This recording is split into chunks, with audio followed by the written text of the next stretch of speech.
안녕하세요. 잠실의 김선녀입니다. 그 예전에 할머니가 살아 계실 때 네. 참 많이 아끼고 사랑해 주셨다고 그러셨는데, 네네네네. 저를 예, 많이 이뻐하셨어요. 예, 그리고 신받을 때도 할머니가 그때 오시지 않았나요? 할머니는 산기도 때 늘 오셨어요. 그러니까 제가 우는 이유는 다 할머니였어요. 그러니까 제가 울었다 하면 할머니가 오신 거였거든요. 그러니까 할머니가 이제 저한테 어릴 때 기억에 이제 초등학교 이전 기억인데 저는 할머니 기억이 너무나 생생하거든요. 그러니까 언니는 전혀 기억을 못 해요. 그랬었나?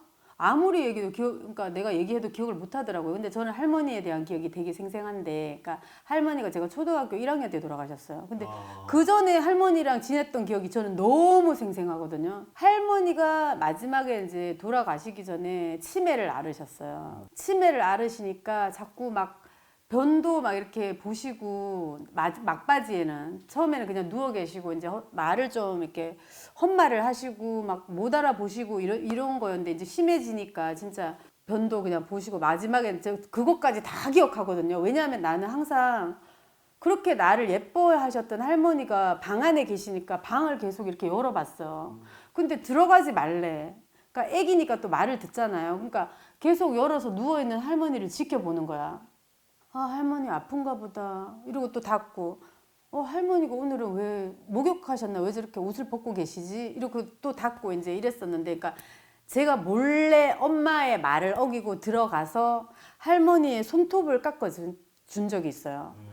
이렇게 앉아 있는데 할머니 아파 이랬는데 이게 막 길어 있는 거예요. 목욕을 하시고 금방 옷을 입고 계셨는데 그래서 내가 할머니 이거 손톱 깎아줄게 할머니 이러니까 손을 이렇게 내미는 거야.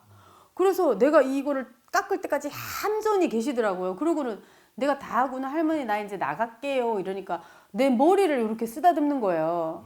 근데 이제 그게 진짜 며칠 지나지 않은 날 어느 날 할머니가 돌아가신 거예요. 어떻게 알았냐 하면 나보고 이제 엄마가 옆집이니까 정말 가까이 사시니까 심부름을 시키는 거예요.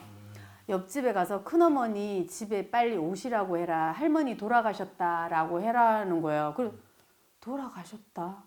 꿈을 못 깼어 그때도. 무슨 소리지? 그리고 이제 심부름을 하고 와서는 할머니가 저는 그러니까 이 죽음 이거라는 거를 이제 처음 그때 이제 맞닥뜨린 거니까 받아들이지도 못하고 죽었다 돌아가셨다 죽음이라는 걸 몰랐어요. 그래서 그 와중에 그랬다니까 이제 저녁이고 막 저녁 시간에 이제 돌아가셔가지고 그러니까 엄마 배고파 밥 줘 막 이랬어. 할머니 돌아가셨는데. 근데 그거 생생히 기억해. 그러니까 우리 친척들이 이 말을 밖에서 한 것까지 기억나요.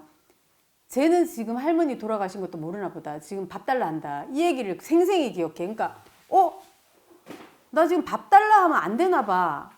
왜 밥을 달라 하면 안 되지? 그러니까 모른 거야. 죽음이라는 거를. 보지 말라 했는데 할머니가 관에 누워 계시는 걸 제가 봤어요. 생생히. 못 보게 하니까 더 보고 싶은 거예요. 그래서 몰래 가서 봤어. 근데 할머니가 거기 누워 계시는 거예요. 그러고는 실려 나가시는 걸 보고 할머니는 다시 이제 돌아올 수 없고 우리 고모였나 땅에 묻히신다 이렇게 얘기하시더라고요. 이제 돌아가셨기 때문에 하늘나라로 가셨다 이렇게 얘기를 하시더라고요. 그래서 그 차에 실려 나가고 그날 밤부터 시작됐어요. 잠을 못 자는 거야. 무엇을 생각하면서 우리 할머니가 요렇게 누워있는 모습을 제가 봤거든요. 이 관 속에서 땅에 묻혔고 하늘나라로 가셨다는 그 고모 말에서 나는 미칠 것 같은 거예요. 왜? 그러면 이렇게 못하잖아. 그게 뭔데요? 손이 이렇게 갈 데가 없잖아. 땅에 묻히면. 예. 그리고 이게 안 되잖아요. 위에가 없으니까. 그러니까 이게 또 안 될 거 아니야. 그 관 뚜껑 덮는 것까지 봤다니까 내가. 그때부터 3달 동안 잠을 못 자고 이거에 미치는 거예요. 이 생각만 하고 잠을 못 자는 거예요. 그러면서 밤마다 세 달을 울었어요. 우리 할머니 좁은 데 들어서 못 움직인다고. 할머니 어떡하냐고. 저걸 열어줘야지 움직일 수 있는데 이거 어떻게 손도 못 벌린다 이렇게. 막 미치겠는 거예요. 그때 뭐 이상한 게 그러면서 잠만 자면 기하학적인 모양이 막 이렇게 나를 괴롭히는 막 그런 꿈을 계속 3달 동안 꿨어요. 그러니까 그때 내가 폐소공포증이 생긴 거예요. 나는 몰랐는데 나중에 이제 성인이 돼서 엘리베이터가 한번 멈춘 적이 있었는데 기절하고. 근데 어떤 기억이 없냐고 물어보고 의사 선생님이 아 그럼 그때 생긴 거다 이래서 내가 이제 그때 그게 생긴 걸 알았거든요. 아 그러니까 할머니는 저한테 되게 특별한 분이셨어요. 나만 데리고 놀러 다니시고 우리 언니는 안 데리고 다녔어. 나만 예뻐해주고 나만 사과 깎아서 먹여주시고 너 이거 먹어라 뭐 먹어라 뭐 먹여주시고 이제 이런 기억이 항상 있었는데 이제 특별한 이런 기억이 있어서 그랬는지 모르지만 나는 할머니가 계속 제 곁에 있다라는 생각을 했어요. 살면서 항상. 그리고 어떨 때는 내가 진짜 화장실에서 거울을 보면서 그런 말도 한 적 있어. 할머니 내 옆에 있지. 내가 이런 말을 한 적이 있다니까. 그래놓고 내가 어머 미쳤다 이러고 나간 적이 있거든요. 할머니는 신이 왔다. 너는 신을 받아야 한다는 것도 늘 알려주려고 옆에 늘 계셨던 것 같아요. 그러니까 나를 맴돌았던 것 같아. 지켜주려고. 응, 그러니까 알려주려고 힘들지 말라고 알려주시려고 막 꿈으로도 뭐든 알려주시려고 해봤는데 마음대로 안 되셨던 것 같아요. 왜 그걸 알게 됐냐면 어느 날 이제 그 다른 데서 신굿을 차려진 법당이 있었잖아요. 제가 네. 다른 데서 했지만 다른 유튜브에서 했지만 이제 거기서 기도를 하는데. 항상 기도를 하면 가장 먼저 오시는 거는 할머니세요. 그래서 주렁주렁 눈물을 흘리세요. 그러니까 나는 할머니가 오신 걸 알아. 할머니 와, 그러니까 아이고 내 새끼 이러면서 우는 거예요. 근데 가장 먼저 우리 할머니를 만난 거는 우리 선생님 고원산, 그러니까 선생님께 점사를 보고 고원산에 내 생애 첫 기도를 할 때 눈을 감자마자 울기 시작했는데 할머니가 오셨는데 내가 할머니 이랬거든요. 그러면서 30분을 울고 내 새끼 불쌍한 내 새끼 계속 그 얘기를 하셨어요. 그러니까 그때도 할머니. 그 법당에서도 기도하면 제일 먼저 오시는 거는 할머니. 그러니까 나는 이제 할머니 때문에 일단 기도에 들어가면 항상 30분을 울어야 해. 30분을 울어야 하고 이제 30분 울고 나서 이제 할머니가 내리시면 다른 기도를 하게 됐거든요. 그래가지고 이제 법당에서 저는 항상 기도를 하면 30분을 할머니랑 울고 이제 시작을 하는데 어느 날 갑자기 할머니가 딱 오셨는데 제가 그러더라고요. 할머니 그만 울어 이랬어요 제가. 그러니까 할머니가 이제 말씀을 안 하시고 말이 술술술술 나오는 거야.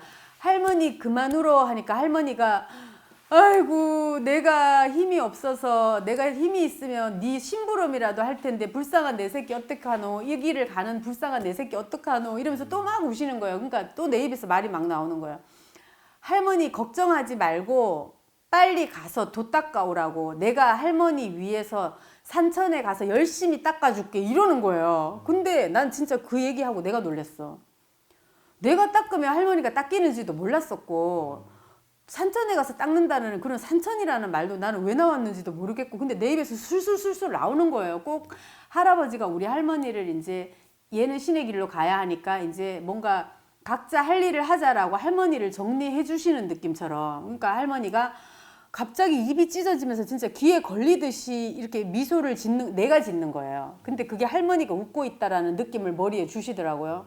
그렇게 입이 찢어지는 듯한 웃음을 스마일을 막 하고 환해지시면서 머리 위쪽이 환한 빛으로 확 가득 차면서 할머니가 고개를 끄덕끄덕 하시면서 가신다라는 느낌이니까 아 할머니 가신다. 내가 이랬어요. 그러니까 할머니가 가셨어요. 그 이후로 다시는 오시지 않으세요. 전 다시는 울지 않아요. 그 이후로. 그러니까 할머니가 정말 돌을 닦으러 가셨구나. 산기도 때도 다시 단 한 번도 오시지 않으셨어요. 그래서 산기도 때 내가 또 특히 열심히 해야 한다는 느낌을 받은 게 제가 우리 할머니랑 법당에서 이 약속을 하고 산기도로 갔잖아요. 할머니 큰 돛을 받아오세요. 제가 열심히 닦을 테니까 할머니랑 같이 닦을 테니까 빨리 가서 닦고 오라고 나한테 법당에 오라고 이렇게 약속을 했기 때문에 산기도에서 할머니 생각도 정말 많이 났었거든요. 그래서 할머니 생각하면서 할머니 하면서 제가 닦기도 많이 했었어요. 기도를 하면서 할머니 부르기도 하고 산항 대신 하면서도 그리고 이제 제가 또 이제 이거는 산기도도 끝나고 저만식도 끝나고 이제 저만식 공수에 나온 기도를 이제 법당에서 하면서 이제 7일 기도를 또 이제 산에 들어오잖아요. 그러니까 7일 기도를 들어왔을 때 항상 산신할아버지인지 저희 할아버지인지 조금씩 뭔가 이렇게 알려주시는 느낌이 들어요. 그러니까 뭔가 제가 이런 말도 들었거든요. 번굴에서 입을 닫아라. 입을 닫아야 한다. 뭐 이런 말도 그러니까 머리로 들어오는 거 있죠. 그게 들어오신 아 입을 닫아야 하는구나. 입을 조심해야 하는구나. 뭐 이런 얘기도 이제 범굴에 가면 늘 그게 저는 잘 들려요. 그래서 그날도 범굴에서 이제 기도를 막 하고 있는데 할머니 생각이 나더라고요. 우리 할머니는 잘 닦고 계실까? 아, 내가 할머니를 위해서 더 열심히 닦아야지. 할머니 생각에 이렇게 흠뻑 젖어가지고 이제 기도에 빠졌는데 갑자기 관음전이 보이면서 연가등이 딱 보이는 거예요. 에? 웬 연가등?